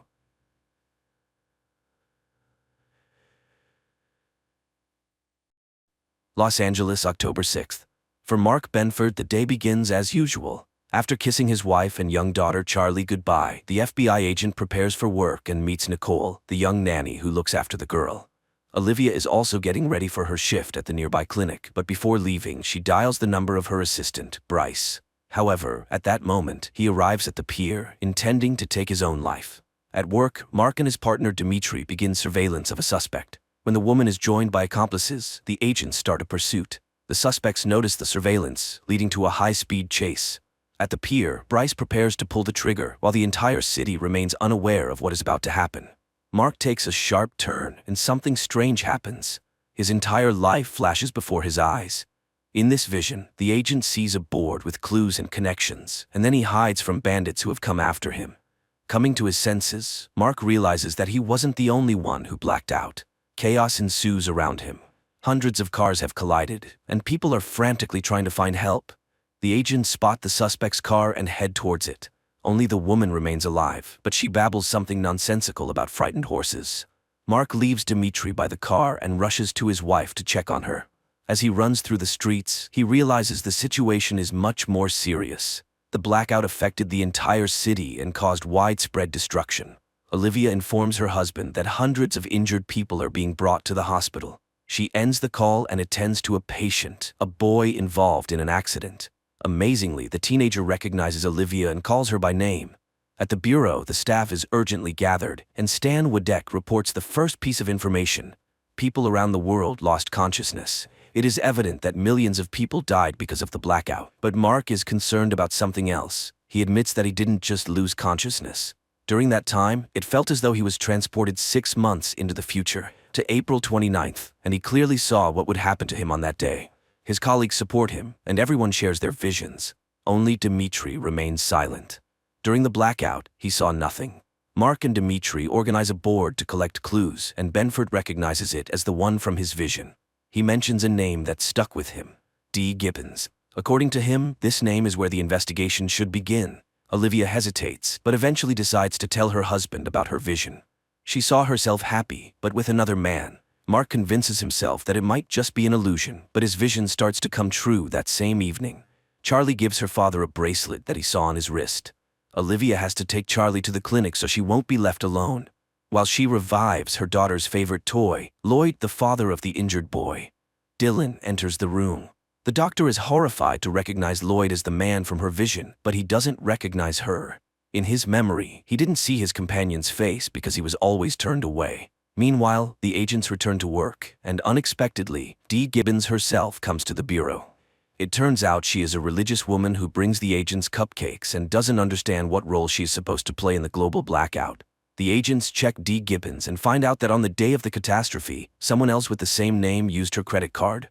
Without delay, the agents fly to Utah, where they are met by Sheriff Keeban. During the conversation, the young woman mentions that she, like Dimitri, saw nothing during the blackout, and the guy hopes that it was just a peculiarity of some people. While the agents try to find Dee Gibbons, the Bureau studies a strange video. A man who remained conscious was spotted at a baseball stadium. Mark notices an abandoned doll factory, and recalling an image from his vision suggests checking the building. The agents immediately realize that someone is inside the factory, but they fail to remain unnoticed. An alarm goes off, and hundreds of dolls begin to sing. Mark and Dimitri find the suspect, but they don't see his face. The psychopath utters a strange phrase and throws a lit lighter. Sheriff Keeban dies from shrapnel injuries. Dimitri understands that his fear is not unfounded. He didn't see his future because that day will not come for him. Checking Dee Gibbons' phone yields results. The unknown person called an unidentified guy from the stadium. Hawk tells Dimitri about her vision. The girl saw herself pregnant in an ultrasound room. Following her colleague's advice, she decides to post her vision on the website that the FBI created to collect memories. Noah decides to follow suit. He also posts his information on the Mosaic website, stating that he saw nothing. The guy's inquiry is answered that same evening. An unknown woman calls from a hidden number and says she saw an intelligence report. According to it, the agent will die on March 15th, a maximum security prison in Germany. One of the inmates, Rudolf Geyer, strolls through the yard chatting with a guard about the blackout. That same day, Mark receives a message from the old man. He knows what caused the blackout, but will only tell Agent Benford in person. Dimitri meets Zoe, his fiancée. The girl happily tells him that in her vision she saw their wedding in Hawaii, and the agent begins to hope that he can change his fate. Mark gets permission for a trip to Munich. He meets with the old man, but Geyer promises to reveal the truth only if he is deported to the US and all charges against him are dropped. Dimitri meets the customs officer from Geyer's vision, and he confirms the old man's memories.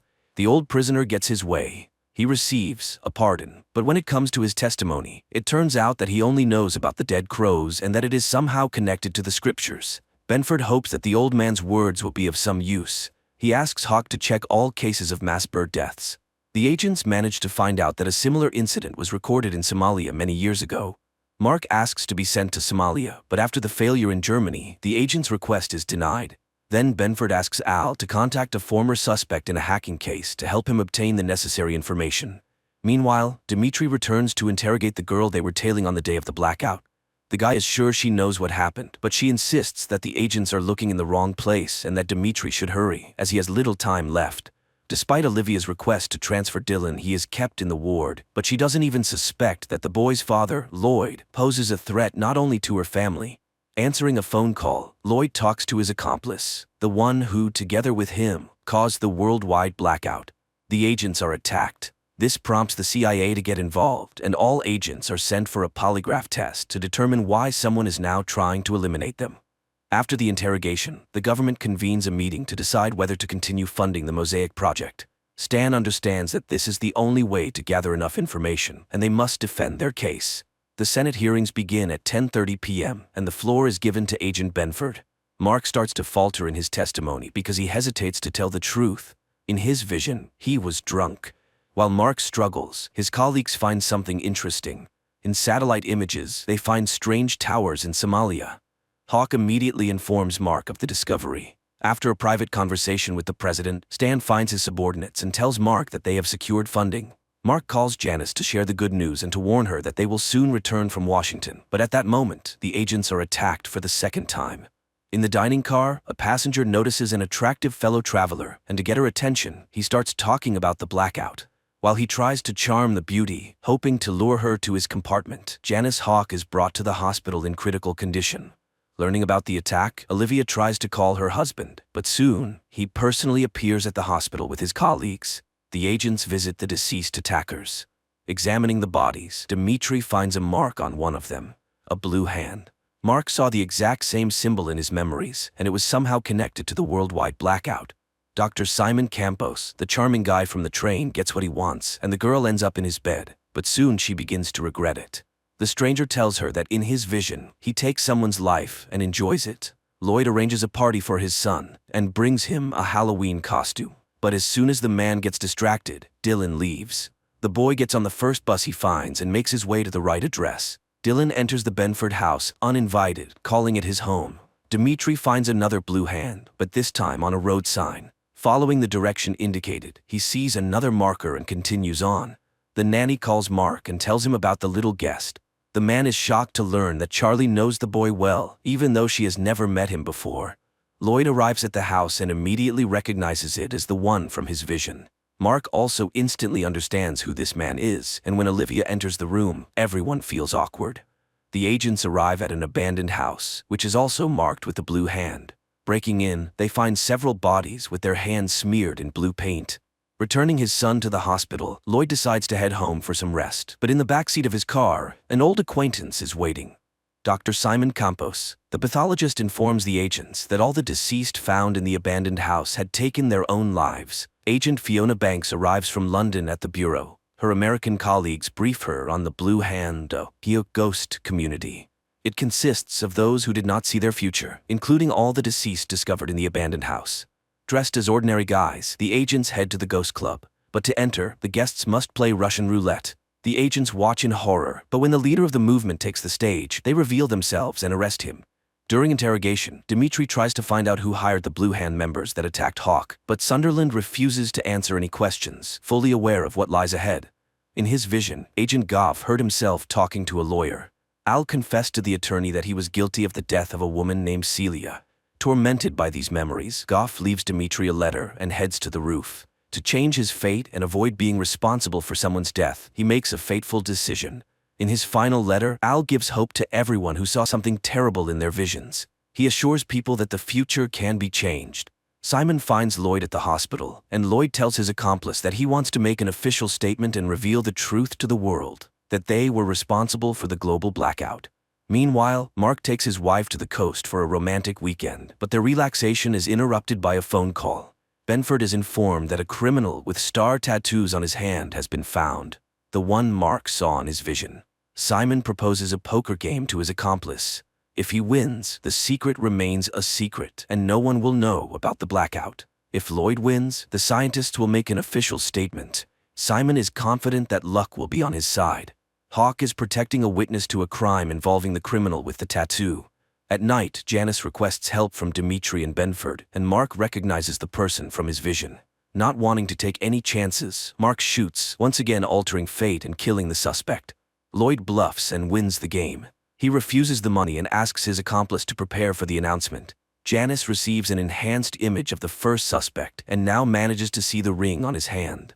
This could be the first significant lead. Benford tells his wife that he was able to change everything and eliminate the man with the star tattoos on his hand. But at the same time, somewhere, a new plan is being put into motion, involving another individual with the same tattoo. He delivers a suitcase with rings to an unknown old man. Experts manage to identify the alpha symbol on the ring that belonged to the original suspect. However, no one can yet determine its exact meaning. New information emerges. The NSA discovered that several months ago, a suspicious call was made to Dimitri's phone. Dimitri realizes which call is being referred to and demands that he be given the caller's information, the only way he can prevent his own death. Mark finds a message on his wife's phone about his vision. He tries to figure out which of his friends could have betrayed him, but both Aaron and Stan are outraged by Mark's suspicions and deny any involvement. The agents listen to a recording of the call Dimitri received. They managed to determine that the anonymous woman was in Hong Kong. Despite the boss's orders, Mark informs Dimitri that they are flying to Hong Kong. The agents arrive in Hong Kong, where a local colleague is already waiting for them. Stan is furious that his subordinates disobeyed his orders, but Mark risks his job to save his friend. Lloyd addresses the nation with an official statement. He admits that on the day of the catastrophe, they were conducting secret experiments and takes full responsibility. But listening to the scientist's speech, Mark suspects that the real cause may be hidden elsewhere. Stan demands that the scientist be brought to him for questioning. Hawk remembers that Lloyd's son is still in the hospital, and the boss sends her to speak with him. An unexpected event occurs. Simon Campos himself walks into Stan's office. The scientist insists that he disagrees with his colleague and believes that someone else caused the blackout. He agrees to help with the investigation if the agents grant him access to classified information. Hawk meets Lloyd at the hospital and offers him protection in exchange for information, but Lloyd refuses to cooperate and asks to be left alone. The agents try to locate the woman who called Dimitri. To do so, Mark has to break another rule. He threatens the cafe owner who attempted to withhold the necessary information. Stan shows Simon satellite images that revealed strange towers. The scientist admits that the towers are his invention, a laser designed to accelerate plasma formation. Simon can't understand how this is possible. The technology to create them is still in development. But even more surprising is this: he invented the laser in 1992, but the images were taken in 1991. The agents inform Simon about D. Gibbons, who probably created these lasers. The scientist promises to help find the person who stole his idea. Lloyd asks the chief physician to transfer Dylan to a safer clinic, but after the announcement, the scientist loses his credibility and the doctor refuses to help him.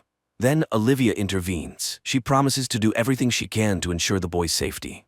Mark and Dimitri find the cafe where the woman who called is having lunch. She allows the agents to sit down, but admits that she regrets making the call, and that their visit might only make things worse. The woman claims that the shooter who will take Dimitri's life will be Benford. As proof, the stranger provides Mark's gun's serial number. Shocked by what he hears, Mark loses his temper and creates a scene. He takes the woman hostage and exits the restaurant. A local FBI agent arrives, and Mark is forced to back down. While Mark is in serious trouble in Hong Kong, Olivia is bonding with Lloyd. The scientist tells her about parallel universes in which they might have been together once. The agents are sent back to the States, and Mark is stripped of his badge. Meanwhile, D. Gibbons visits the Sears home. Dylan is being prepared for transfer. Lloyd and Olivia bid a warm farewell, but the doctor notices something amiss. The paramedics turn out to be imposters. They open fire on the security detail and, abandoning Dylan, take Lloyd away. Lloyd regains consciousness in a basement, handcuffed. Hawk is tasked with hiding Simon in a safe place where he can continue his work, but those who need him find the agents as soon as they settle into the safe apartment. Dimitri finds Janice unconscious. Meanwhile, Simon is taken to the basement to meet an old friend. The scientists try to understand who and why they were kidnapped, but the answer comes unexpectedly. The same old man who recently received the suitcase with rings arrives in the basement. The kidnapper introduces himself as Flosso. He makes it clear that he won't be gentle, and the hostages should answer his questions precisely. Mark is assigned sessions with a psychotherapist, who helps him recall details from his memories that were previously hidden. Benford remembers that on that night he was talking to Lloyd on the phone. Later, Mark reveals another memory to Aaron. In his conversation with Lloyd, he mentioned a second blackout. Lloyd remains silent, realizing that his revelations could lead to a catastrophe, but Flosso finds a way to make the scientist talk. He has Simon's finger cut off right before Lloyd's eyes. The agents discover where the captive scientists are being held. On the way to the basement, Dmitri calls Janice and asks her to join the operation. Unable to resist any longer, Lloyd tells everything that happened during the experiment, giving Flosso's specific details. At that moment, the agents storm the location, but it turns out to be empty. The only thing awaiting the agents is a booby trap. Driving around the city, Mark recalls the map from his visions and realizes where to search for the captives.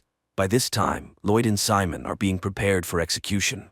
The agent crashes into an abandoned store and rescues the scientists. Simon is loaded into an ambulance, but inside, he is met by Flosso.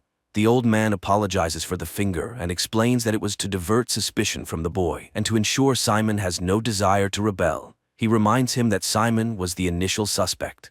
Several months earlier, after his father's funeral, unknown individuals took the scientist to a baseball game and ordered him to wear the ring.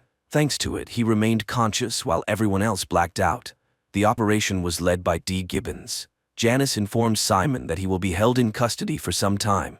The young man stages a spectacle and manages to escape, but not for long. When he arrives in Canada, Hawk is already waiting for him with armed soldiers.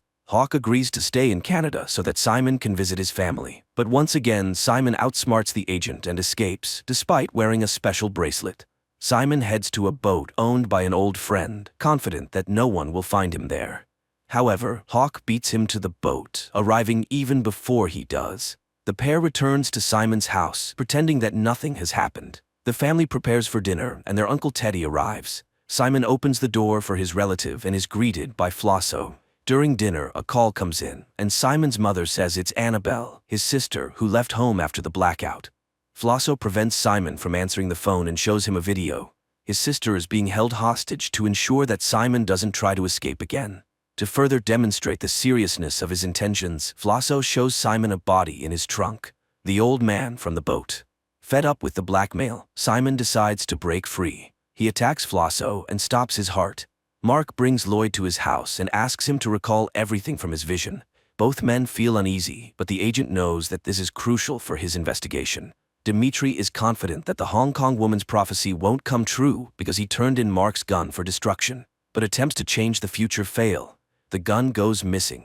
The agents fly to Somalia to inspect the strange structures in person. Simon is part of the expedition, but he is denied a weapon. Meanwhile, in Los Angeles, Mark informs his boss that he has discovered Dee Gibbons' real name, Dyson Frost, and that somehow he will be connected to Charlie. The team of agents comes under fire. Their guide tries to explain that they are on a humanitarian mission, but this doesn't stop the Somalis who kill the translator. The Somali leader realizes that he's being lied to. He has already seen foreigners arrive and set up the towers many years ago. He locks the visitors up and promises to kill them, one by one. The agents manage to disable the guards and take their weapons. They reach the helicopter, but it's already being looted by locals, forcing the agents to come up with a new plan. The team attacks their opponents but doesn't have time to escape. They are once again confronted by the leader. This time, everyone understands that there will be no chance to fight back. One of the guards, out of fear, reveals the truth about the visitors. Learning that they are FBI agents, the Somali demands a large ransom to help him take over the country. Janice manages to persuade the leader. She convinces him that their mission is not to start a war, but to prevent one. The Somali helps the group reach one of the towers. Simon examines the structure with surprise, noting that it was built exactly according to his design, but long before he developed it. Dmitri discovers a videotape that has been stored in the tower for 18 years. On the tape, the Somali recognizes his fellow tribesmen, whom he believed died during the first blackout. The agents also identify the experiment's author. It was Dee Gibbons. Exploring the tower's tunnels, the agents find a sealed room where villagers were imprisoned. Judging by the remains, the experiment's participants were killed. The Somali leader is enraged by what he sees and plans to take revenge on the Americans, but Vogel acts faster, leaving the Somali leader lying with his tribesmen. Dmitri reviews the tape again, and the next few seconds shock him. Dee Gibbons from 1991 addresses him by name. The recording is sent to the department. Mark watches the message left by Gibbons many years ago. Following the criminal's clues, Benford deciphers the chess code and dials the phone number that Gibbons left specifically for the agents. Mark arrives at a chess club to meet someone who could help in the search for the scientist, but the only witness has been killed. Benford realizes that there is someone in the department leaking information. To find out who the traitor is, Agent Vogel gathers everyone in the conference room, and a special team searches the employees' offices. A bug is found on Mark's desk. Everyone with access to the office falls under suspicion, creating tension among the colleagues. The agents are most suspicious of Janice. Recently, she has taken many days off, which she struggles to explain, but she deflects suspicion by accusing Marcy, a colleague with family problems. Dimitri reviews the camera footage and notices a pattern. Marcy was signaling with a coffee cup. Mark looks up at the girl and she understands everything. A shootout ensues in the office. Marcy kills her colleagues and runs outside. Her accomplice arrives on a motorcycle to help her escape, but Janice manages to prevent the getaway. Benford receives a call from Dyson Frost. He offers the agent a personal meeting and promises to call back. Janice and Simon head to the underground parking garage where the girl suddenly stops. She tells the scientist that his signal has been received. Her boss is ready to talk to him. Simon realizes that Marcy was just a distraction. The real traitor has always been Hawk. The police inform the feds that a crime was committed the previous night using the stolen gun. Dimitri catches up with Marcy to find out to whom she passed the gun, but she only says that preventing Dimitri's death is impossible. The agents receive a signal that a criminal with Mark's gun is committing a crime in the city center. Dimitri steps forward, trying to distract the guy and persuade him to release the hostage. As soon as the assailant lowers his guard, Dimitri shoots. Despite the successful outcome, there is no relief. The gun in the attacker's possession has a different serial number. Agent Dimitri prepares for his wedding, trying not to think about the future. But while the bride and guests wait for him at the church, Dee Gibbons attacks him at his home. Mark decides to inform his wife about his missing friend, and while she is on the phone, Dee Gibbons sits down next to Charlie. The agents carefully interrogate Charlie, and the girl describes her conversation with the stranger. She also hands over a picture the old man left her. Mark and his colleagues prepare to visit the address that Dee Gibbons provided with the picture. Meanwhile, Dimitri finds himself at the mercy of a gun, which the villain has attached to a special device. The mad scientist enthusiastically tells his hostage about his inventions and plans. He claims that Dimitri's death is his only chance to save his own life. Benford arrives at the designated location. Finally, a teenager approaches the agent and hands him a backpack with a phone. The agent follows all of the criminal's instructions without question to save his friend. He leaves his colleagues behind and, getting into the prepared car, successfully evades pursuit. Dee Gibbons directs Mark along a highway through the countryside. Constantly checking his watch, the agent continues his journey through the mountains. Finally, he spots Dee Gibbons. The old man raises his gun and orders the agent to handcuff himself.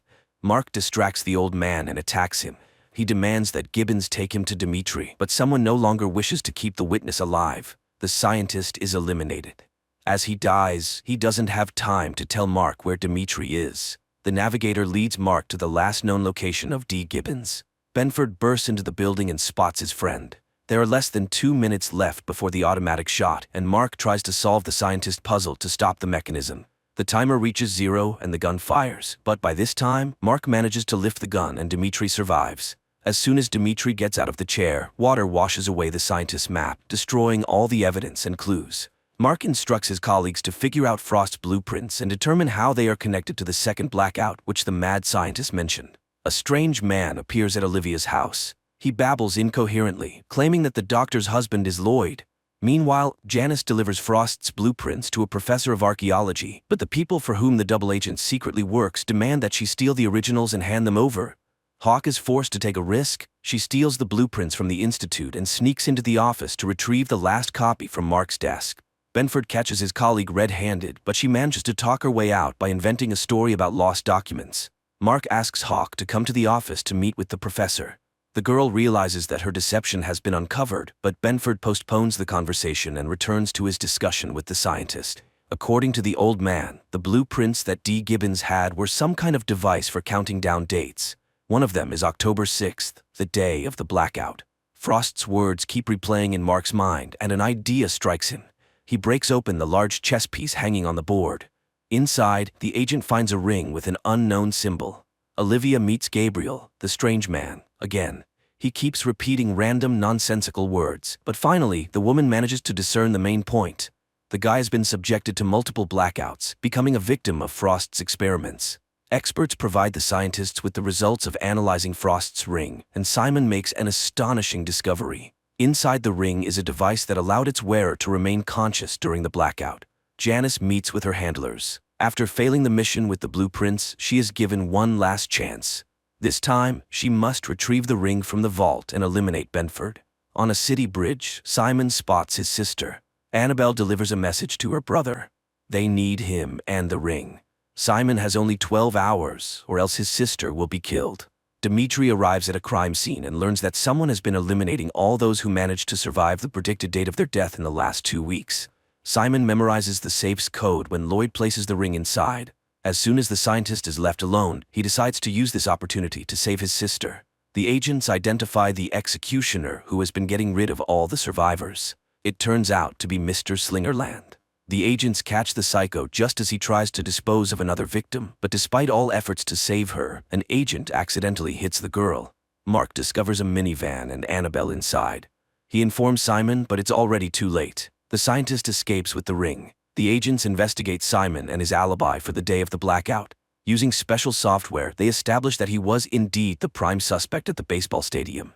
Olivia brings Gabriel to Mark's office to help find clues. According to the madman, Benford's wall is full of errors, and he forces the agent to redo everything according to his notebook. During interrogation, Gabriel says that Frost wasn't the only leader. There was someone much more important, and he will repeat the blackout very soon. The deranged stranger shows a portrait of this person. It turns out to be the man Simon is currently talking to. Gabriel is set to be transferred to a safe house, and Janice informs her handlers about it. The minivan falls into an ambush, but instead of the strange madman, it's Mark disguised inside. But the agent's operation doesn't end there. He manages to infiltrate the villain's lair and capture the leader. Mark realizes who the traitor in their department is, but Janice still doesn't tell the truth. She claims she was only working for the CIA. Benford begins interrogating the main suspect. He wants to know how the villain caused the global blackout, but the scientist is confident that it doesn't matter. Regardless of how the day unfolds, the outcome will be the same. Benford will be dead by nightfall. Dimitri heads to Janice's house and finds Simon there. Hawk sees no other way out. She helps her partner arrest Simon, despite their previous arrangement. Despite warnings, Mark loses control and uses force to find out when the global blackout is planned. Stan realizes that Benford is not in control of himself and orders him to be removed from the office. At 6 in the evening, thousands of people gather in the streets to celebrate April the 29th, the day from the visions. Lloyd arrives at Olivia's house to ensure events unfold correctly, but the woman also decides to change her fate and leaves town with Charlie. Mark's chain of events also changes. He starts a brawl in a bar and ends up in a jail cell. With just over an hour left until the moment of truth, all the characters find themselves in different places, but Stan posts bail for Mark, and everything starts to fall into place. The agents return to the bureau due to a report of planted explosives. At the same time, Lloyd finds Olivia and asks her to return home so they can recreate the evening from their shared memories. The scientist's plan begins to unfold. Dylan writes the formula he saw Lloyd use on the mirror. The FBI building is attacked by masked assailants, but this doesn't stop Mark, and he finds himself in his place at the map with the clues. Simon infiltrates the corporation's server room to hack the computer and prevent another blackout. At the appointed time, Lloyd calls Mark and gives the date of the next blackout, the next 48 hours. Thanks to Gabriel's notebook, Benford learns the exact time. The blackout will happen in 12 minutes. The masked criminals destroy Mark's office and all his work, but the agent survives and tries to fight back. Simon notices that someone has remotely taken control of the program and he cannot stop it. Dimitri suspects the scientist did it on purpose, but Simon swears he is trying to prevent the catastrophe. Mark manages to warn his boss about the next blackout, but he can't get out of the building and is once again surrounded by armed mercenaries. With 30 seconds left before the explosion, Mark runs for the exit, but at that moment the mechanism activates, and the world freezes again, glimpsing into its future. This is where the series ends. And aliens arriving on Earth first kill an entire small town and then bring half of its population back to life, although it's hard to call it life. We searched for a new home. We found one. This planet. Somewhere in Pennsylvania, in the small town of Berridge, a family sits down for dinner. Suddenly, there is a loud bang outside. The lights go out and people briefly come to their senses before dying. Later on, exobiologist Lawrence Stone hears news reports on TV about a powerful explosion in Berridge that killed the entire population of the town, 1,300 people. The air in the settlement is poisoned by some toxic substance, and the theory that the explosion occurred at the local chemical plant becomes increasingly popular. Lauren takes a bath and remembers herself, her father, and a field she used to run through. Her memories are interrupted by the arrival of the military. Although Lauren does not quite understand how she can help with the investigation, Colonel Emmerich introduces her to astrobiologist Santiago. Geologists confirmed that the accident was the result of a meteorite impact which released a deadly gas. That's why they were invited to the crash site. The military will be grateful for any evidence they find that can shed light on the nature of the incident.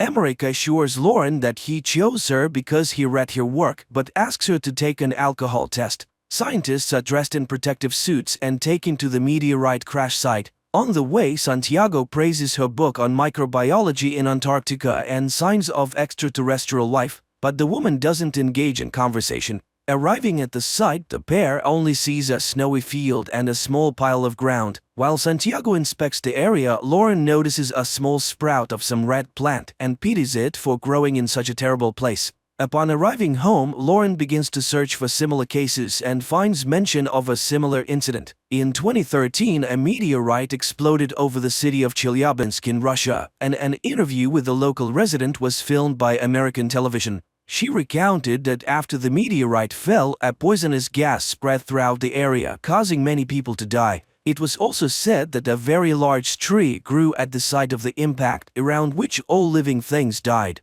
The tree was cut down and information about the incident was kept secret. In the postscript to the interview, journalists reported that the woman was killed almost immediately after it. The next day, doctors begin to perform an autopsy on the man who died in Burij, and at first everything looks completely normal. But when the doctor makes an incision, a strange blue liquid begins to seep out, which then returns to the body after a short time and the wound heals. But even more surprising is the resurrection of the man who suddenly sits up on the table and silently looks down, not reacting to the voices of those around him.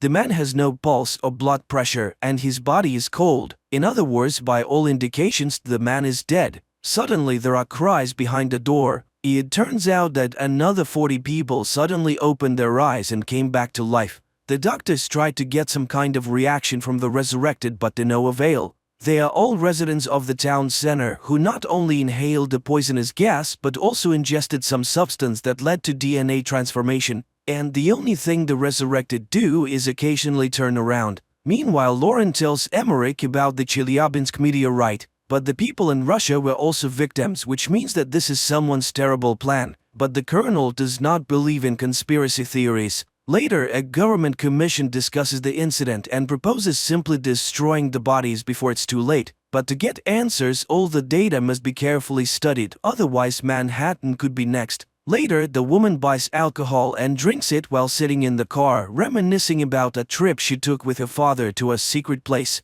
The next day, Lauren goes to a room where the revived people are sitting and, selecting a girl, tells her about a book her mother used to read to her when she was a child, who has long since passed away. At that moment, her phone rings and a photo of the red plant from the scene of the incident appears on the screen, and the girl suddenly grabs Lauren's hand. The woman tells her colleagues about this and suggests that the plant is to blame. Santiago notices that all the survivors are looking in one direction, to the north, where the crash site is located. And then the colonel confesses that they found a sapling, but they don't know what it is because the plant is huge and continues to grow. The thing is that the area is sealed off and the plant was only noticed when it became visible from a distance. It turns out that it wasn't a meteorite that fell on the ground, but a huge seed. A team of scientists is sent to the site, taking one of the revived with them. They bring him to an unimaginably huge tree on a cart and watch from a distance, but he remains motionless. And when people have lost all hope, the man in the wheelchair suddenly moves, raises his head, looks in surprise at his hands and the snow under his feet, and then he admits that he can't survive in the Earth's environment, so he will stay here. Upon returning, Lauren reports that the tree is generating the necessary environment for its survival, including the air that is toxic to humans. The aliens arrived on Earth through special portals that scientists call wormholes. She is bombarded with questions, revealing that she has had problems with alcohol and prohibited substances. Later, a psychotherapist calls her answering machine, who was waiting for her at the session as part of his sentence. They were supposed to discuss her childhood memories that are haunting her, but she didn't show up.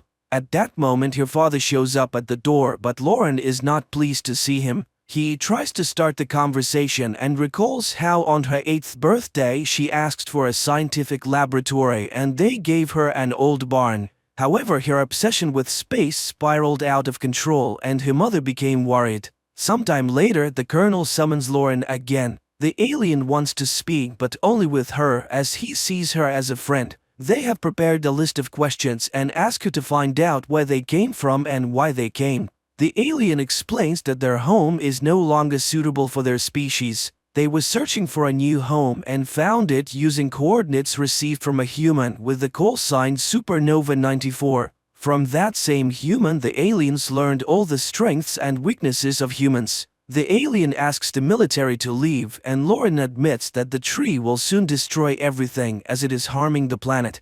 The alien then says that humans will not be able to stop them because they are used to fighting and they have abilities. And here Santiago starts acting strangely. He drops his suitcase and begins to unzip his protective suit. The military personnel try to contain him, but they cannot do anything. The man falls to the ground and tears the hose from the mask of a soldier who was trying to help him. The soldier removes his useless mask and dies. Then one of the soldiers suggests shooting the alien, and just then they are hit by a sound attack that drives them crazy and they open fire on each other. One of the survivors takes stunned Lauren away. Later, a fighter jet armed with missiles is sent to the tree. The pilots see a small figure of a person at the base of the tree and receive orders to attack the target. But suddenly an impenetrable dome covers the tree. The missiles explode, causing no harm to the tree. Meanwhile, the news reports that the FBI is searching for a person with the nickname Supernova 94 who seems to be responsible for the expansion. People around the world tell stories about strange sounds that occasionally come from unknown sources. In some places, smoke emerges from the ground, killing all living things. People pray day and night, and martial law has been imposed in many countries. The earth trembles, crops die, and vegetables rot in the ground. One day, Lauren goes to her father's house, but first she approaches the locked barn, which has a sign that reads Lauren's Laboratory. But after looking at the house, she walks away and heads towards the tree. For many years, she has been tormented by the question of who or what she is. The end of the world is approaching, but she feels relief, as if she will finally live freely. And she plans to find the truth right here. She meets the alien who tells her that the tree is undergoing transformation. Feeling the tremble under her feet, Lauren lies down on the ground and listens to the hum of the planet. The time has come, new life is growing, and all of this has happened because of her. And finally, Lauren remembers the day when her father brought her to a secret base where an unidentified flying object had been brought down. Her father left her to wait in the corridor. Bored, she wandered through the rooms, listening to her father being instructed about a powerful and hostile creature that had tried to plant something before it was shot down by the military. The girl found the sarcophagus containing the alien and reached out to the glass. Suddenly, the creature reached out and touched the glass from the other side. She screamed in terror, not understanding what strange thing was happening to her, causing her to lose consciousness. The frightened guard found her and took her to her father. But the girl looked healthy and left with her father. Only from that day on, Lauren hasn't been quite herself. She draws super complex designs of interstellar ships and writes incomprehensible formulas. At school, she constantly gets in trouble, skillfully manipulating not only her classmates but also her teachers, calling herself an alien who wants to go home. And one day, Lauren tunes a transmitter she has built and contacts a distant planet, taking the call sign Supernova 94. Her parents are horrified and forbid her from entering the laboratory. Lauren smashes toys, draws on walls, and tells her mother the date of her death. It is then that her father learns of her new DNA. The girl seems to be changing, becoming something other than human. Adult Lauren sobs in horror at her discovery, but the alien welcomes her home and she remembers telling the distant planet all about Earth. Meanwhile, mysterious egg-shaped objects begin to appear all over the planet.